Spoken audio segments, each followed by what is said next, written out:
അസ്സലാമു അലൈക്കും വറഹ്മത്തുള്ളാഹി വബറകാതുഹു. നമ്മുടെ മാതാപിതാക്കൾ കുറച്ച് പ്രായമൊക്കെ ആയിക്കഴിഞ്ഞാൽ ഒന്നുകിൽ മാതാവ് അല്ലെങ്കിൽ പിതാവ് മരണപ്പെട്ടു പോകും, അല്ലേ? ചിലപ്പോൾ രണ്ടു പേരും മരണപ്പെട്ടു പോകും. നമുക്കിപ്പോൾ വാപ്പയും ഉണ്ടാവില്ല, ഉമ്മയും ഉണ്ടാവില്ല.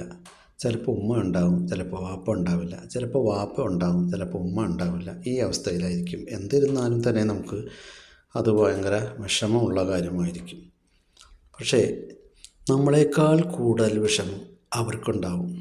വാപ്പയായാലും ഉമ്മയായാലും അവർ ഒറ്റപ്പെട്ട് കഴിയുമ്പോൾ അവർക്ക് വല്ലാത്തൊരു വിഷമമുണ്ടാവും. നമ്മൾ എങ്ങനെ അവരെ ചേർത്ത് പിടിച്ചു കഴിഞ്ഞാലും നമ്മൾ കല്യാണമൊക്കെ കഴിഞ്ഞ് നമ്മുടെ ഭാര്യമാരോ ഭർത്താവുമായോ ഒക്കെ ആയി ജീവിക്കുന്ന സമയത്ത് നമ്മൾ മക്കളും പേരക്കുട്ടികളും ഒക്കെ ആയി മാറുമ്പോൾ നമുക്ക് നമ്മുടെ മാതാപിതാക്കളെ വല്ലാതെ അങ്ങോട്ട് സംരക്ഷിക്കാനുള്ള സമയം കിട്ടില്ല. ചിലപ്പോൾ നമുക്ക് ആരോഗ്യമില്ലാത്തത് കൊണ്ടും അതല്ലെങ്കിൽ നമുക്ക് പണി കൂടുതലുള്ളത് കൊണ്ടും മറ്റുള്ളവരെ നോക്കുന്നത് കൊണ്ടുമൊക്കെ നമ്മുടെ മാതാപിതാക്കളെ സാധാരണത്തെ പോലെ നോക്കാൻ പറ്റാതായി വരും. നമ്മളെ കുറ്റം പറഞ്ഞിട്ട് കാര്യമില്ല, നമ്മുടെ അവസ്ഥ അങ്ങനായി പോകും. അതുകൊണ്ട് തന്നെ നമ്മൾ ചെയ്യേണ്ടത്, നല്ല സ്നേഹമുള്ള മക്കൾ ചെയ്യേണ്ടത് ഒന്ന് മാത്രമാണ്. 10-65 വയസ്സ് വരെയൊക്കെ അവരെ അങ്ങനെ ആ പ്രായം വരുന്നത് വരെയൊക്കെ അവരെ ഒറ്റപ്പെടുത്താതെ അവർക്ക് വേണ്ട ഇണകളെ നമ്മളായി കണ്ടുപിടിക്കുക. വാപ്പാക്കാണെങ്കിലും ഉമ്മാക്കാണെങ്കിലും ഒരു ഇണയെ കിട്ടിക്കഴിഞ്ഞാൽ എത്ര സന്തോഷമായിരിക്കും. ജീവിതം എന്ന് പറയുന്നത് ഒരു സെക്സ് മാത്രമല്ല, നമ്മുടെ ഹൃദയത്തിനുള്ളിലുണ്ടാകുന്ന വേദനകളും വിഷമങ്ങളും നമ്മുടെ ഒരു പങ്കാളിയോട് പറയുന്നത് പോലെ മറ്റാരോടും നമുക്ക് പറയാൻ കഴിയില്ല. മക്കളോട് പറഞ്ഞാലും പേരക്കുട്ടികളോട് പറഞ്ഞാലും ബന്ധുക്കളോട് പറഞ്ഞാലും സഹോദരന്മാരോട് പറഞ്ഞാലും അതിലെല്ലാത്തിനും ഒരു പരിധിയുണ്ട്. പക്ഷെ നമ്മുടെ വേദനകൾ പറഞ്ഞറിയിക്കാൻ നമുക്കൊരു ഇണ ഉണ്ടാവുക എന്ന് പറയുന്നത് ഏറ്റവും വലിയൊരു കാര്യം തന്നെയാണ്. അതുപോലെ തന്നെ നമ്മുടെ വിവാഹമൊക്കെ കഴിഞ്ഞ് നമ്മൾ മക്കളൊക്കെ ആയി അല്ലെങ്കിൽ പേരക്കുട്ടികളൊക്കെ ആയി വരുമ്പോൾ നമ്മുടെ മാതാപിതാക്കളുടെ അടുത്ത് നിന്നും നമ്മൾ രാത്രിയാവോളം ഉറങ്ങുന്നത് വരെ നമ്മൾ കൂടെ ഉണ്ടായിരിക്കും. പക്ഷെ ഉറങ്ങാനായി നമ്മൾ പോകുമ്പോൾ, നമ്മുടെ റൂമിലേക്ക് പോകുമ്പോൾ ഭാര്യയും ഭർത്താവും ഒന്നിച്ച് കഴിയുമ്പോൾ നമ്മുടെ വാപ്പാനും ഉമ്മാനും കൂടെ കൊണ്ടുപോകില്ല.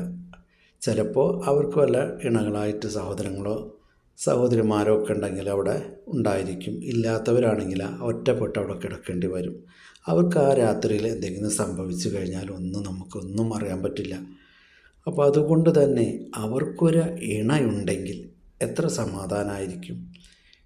അപ്പോൾ നമ്മൾ ഒരു വിവാഹം കഴിച്ചു കൊടുക്കുമ്പോൾ നമ്മുടെ ഉമ്മാക്കൊരു ഭർത്താവിനെ കൊണ്ടുവരുമ്പോൾ അത് നമ്മളെ നോക്കൂല, അല്ലെങ്കിൽ നമ്മുടെ ഉമ്മയുടെ സ്വത്ത് അയാൾ തട്ടിയെടുക്കും, അങ്ങനെയുള്ളൊരു ചിന്താഗതി പാടില്ല. അതേപോലെ തന്നെ ഉപ്പ കല്യാണം കഴിക്കുമ്പോൾ ഈ പെണ്ണ് വന്നിട്ട് നമ്മുടെ സ്വത്തുക്കൾ കൊണ്ടുപോകുമോ അല്ലെങ്കിൽ നമ്മളോടുള്ള സ്നേഹം ഇല്ലാതാവുമോ വാപ്പാക്ക്, അങ്ങനെയുള്ള ഒരു ചിന്തയും ഉണ്ടാവാൻ പാടില്ല. നമ്മൾ തിരിച്ച് സ്നേഹിക്കാൻ കഴിയുന്നുണ്ടെങ്കിൽ തീർച്ചയായും അവരിൽ നിന്ന് നമുക്ക് സ്നേഹം കിട്ടും. നമ്മുടെ ഉള്ളിൽ മറ്റുള്ള തരത്തിലും പക വെച്ചുകൊണ്ടോ മറ്റോ അവരോട് നമ്മളോട് പെരുമാറുമ്പോൾ തീർച്ചയായും നമുക്കും ആ വേദന ഉണ്ടായിരിക്കും. നമ്മുടെ ഭാര്യമാർ അല്ലെങ്കിൽ പുതുതായി വന്ന ഭർത്താവിനോട് അത്തരത്തിൽ കാണിക്കുമ്പോൾ, നമ്മളെ മക്കൾ കാണിക്കുമ്പോൾ, അല്ലെങ്കിൽ മരുമക്കൾ കാണിക്കുമ്പോൾ നമുക്ക് ഉള്ളിൽ എന്തായാലും ഒരു വിഷമമുണ്ടാകും. അപ്പോൾ ഒരു അകൽച്ച വരും, മാനസികമായി വരുന്നതാണത്. അതുകൊണ്ട് തന്നെ അങ്ങോട്ടും ഇങ്ങോട്ടും സഹകരണം ഉണ്ടാവണം. നമ്മുടെ ഉമ്മാക്കൊരു തുണയായിട്ട് നമ്മളൊരാളെ വിവാഹം കഴിച്ചു കൊടുക്കുന്നു. അതുപോലെ തന്നെ വാപ്പാക്കൊരു ഉമ്മയെ വിവാഹം കഴിച്ചു കൊടുക്കുന്നു. നമുക്കും ഒരു ഉമ്മയായി അല്ലെങ്കിൽ ഒരു വാപ്പയായി അവർ സന്തോഷമായിട്ട് ജീവിച്ചോട്ടെ എന്ന് കരുതുക നമ്മൾ. അവർ നമുക്ക് ഒരു ഉപദ്രവം ചെയ്യൂല. കാരണം 10-65 വയസ്സ് വരെയൊക്കെ ആകുമ്പോൾ അവർ തമ്മിൽ പറയാനുള്ള എന്തെങ്കിലുമൊക്കെ പറയാനുണ്ടെങ്കിൽ അവർ പറഞ്ഞോട്ടെ. കാരണം അവർക്ക് ടെൻഷനും വിഷമങ്ങളൊന്നും ഉണ്ടാവില്ല. അപ്പോൾ അവർ അങ്ങോട്ടും ഇങ്ങോട്ടും എന്തെങ്കിലുമൊക്കെ സംസാരിച്ചിരിക്കുമ്പോൾ അവരുടെ ഉള്ളിലുള്ള വിഷമങ്ങളൊക്കെ മാറിക്കിട്ടും. അതല്ലാതെ അവരതേപോലെ തന്നെ ജീവിക്കുകയാണെങ്കിൽ എത്രമാത്രം അവരുടെ ഉള്ളിൽ വേദന ഉണ്ടായിരിക്കും. നമ്മളെങ്ങനെ അവരെ സ്നേഹിച്ചു കഴിഞ്ഞാലും ഒരു പരിധി വരെയല്ലേ നമുക്ക് അവരെ സ്നേഹിക്കാൻ പറ്റൂ. അത് കഴിഞ്ഞാൽ പിന്നെ അവരൊറ്റക്ക് തന്നെയല്ലേ. ആ ഒറ്റപ്പെടുത്തലില്ലാതിരിക്കാൻ വേണ്ടിയാണ് ഞാനിത് പറയുന്നത്. എന്തായാലും 65 ഒക്കെ കഴിഞ്ഞ ആളുകളെ നമുക്ക് കൂടുതൽ ശ്രദ്ധിക്കാൻ നോക്കാം. അള്ളാഹു അതിനെ അനുഗ്രഹിക്കുമാറാകട്ടെ. അസ്സലാമു അലൈക്കും.